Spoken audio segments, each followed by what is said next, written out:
So X-ray crystallography is a technique that can be used to study the organization of solids, crystalline solids. They have a long-range order to their atoms or molecules, three-dimensional repeating pattern.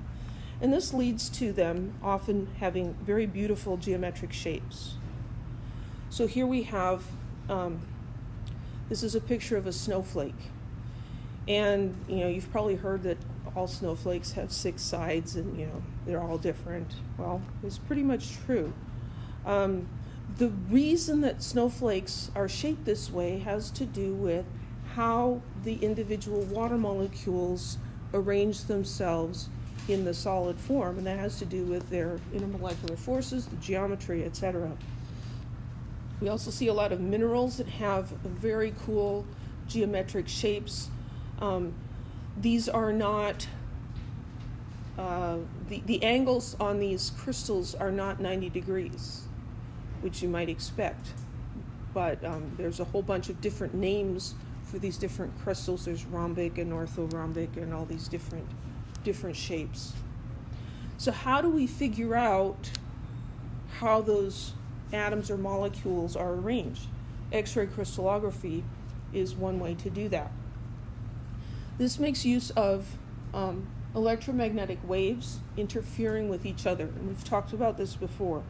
You can have constructive interference, which causes an increase in the amplitude of the wave, or you can have destructive interference, which essentially causes the waves to cancel themselves out. So if we have light passing through 2 slits, remember the guy with the big box on the beach? We can get an interference pattern and observe that. The 2 slits have to be separated by a distance that's similar to the wavelength in order to get that interference pattern. Instead of 2 slits in a slide and using sunlight, we can use X-rays, which have a much shorter wavelength, and shine them on solid crystals, and then the spaces between the atoms act as the slits and cause interference with the X-rays. So we can shine a focused beam of X-rays on a crystalline solid, and we can look at the diffraction pattern of the X-rays, and from this pattern we can learn things about the spacing between the particles.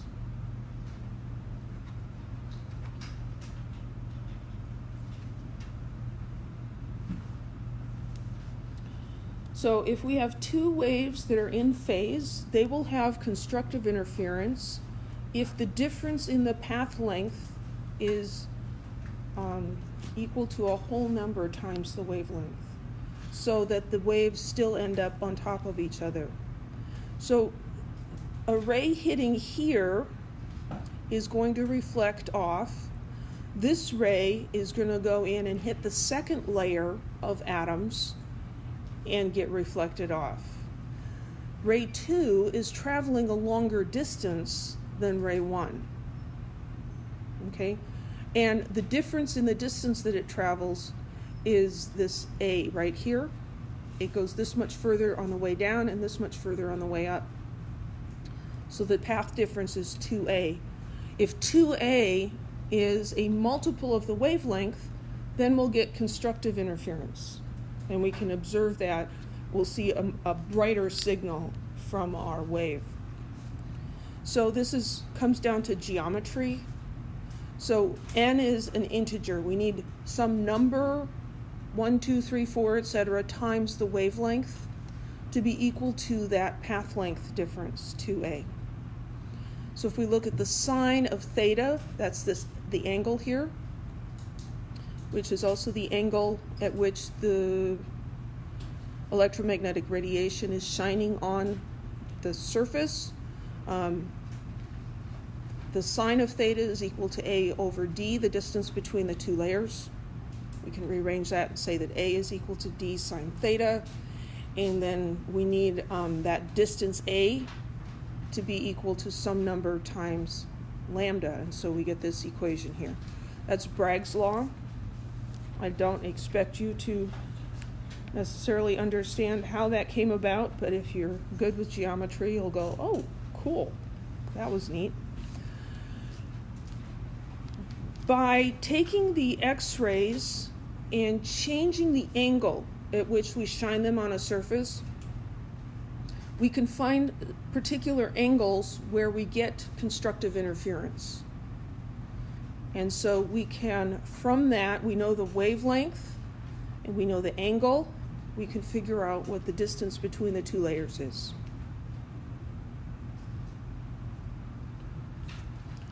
So usually what they do is they find the angle that gives constructive interference. You measure that, and then you can calculate the distance by taking Bragg's law and rearranging it to give you this equation.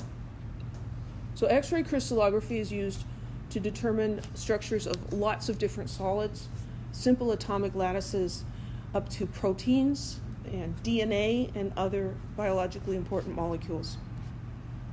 I'm pretty sure this is an X-ray crystallograph of DNA, and you look at that and you're like, gosh, how do you get any information out of there?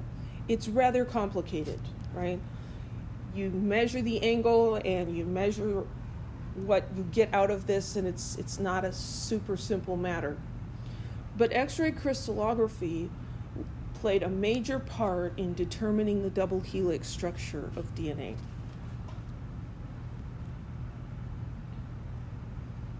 So, an example of a calculation. The spacing between layers of molybdenum atoms is 157 picometers. Calculate the angle at which 154 picometer X-rays produce a maximum reflection for n equals 1. So this is going to utilize Bragg's law, n lambda equals 2d sine of theta. So the spacing between the layers is d. So this is d, the spacing between the layers. 150 picometers is the wavelength of the electromagnetic radiation. And then we're told, calculate this for n equals 1. So we're trying to find the angle, that would be theta. So we can rearrange this, divide both sides by 2d, and we can end up with the sine of theta is equal to n lambda over 2 times d. We're told that n is 1, lambda is 154 picometers, we got a 2 down here, and d is 157 picometers. The picometers cancel out. It's important that those units cancel out. So we've got 154 divided by 2 and divided by 157. So this is 0.49044586. I'm just going to write all of it down. When you're dealing with logarithms or with things like sine, tangent, cotangent, cosine, etc., it's absolutely better to keep more digits than you think you should. So the sine of theta is equal to this, but we want to know what theta is. So we need to do the inverse sine. So theta is equal to inverse sine of that number. And this is where you want to make sure that your calculator is set in degrees and not in radians, because we're not doing radians in chemistry. So I've got that number, and there should be a button that says sine, and there's one that says sine to the minus 1. So I'm going to stick that in there, and I'm going to get a whole bunch of digits, 29.36989087. At this point, we could round things off a little bit. So 29 29.369. Probably 3 significant figures is a good choice there.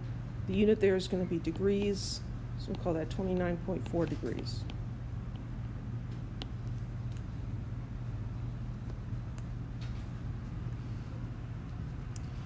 Yes? When I do this, that on the calculator, it gives me an error. So I'm wondering, is there a special way to input that? Let me look at it.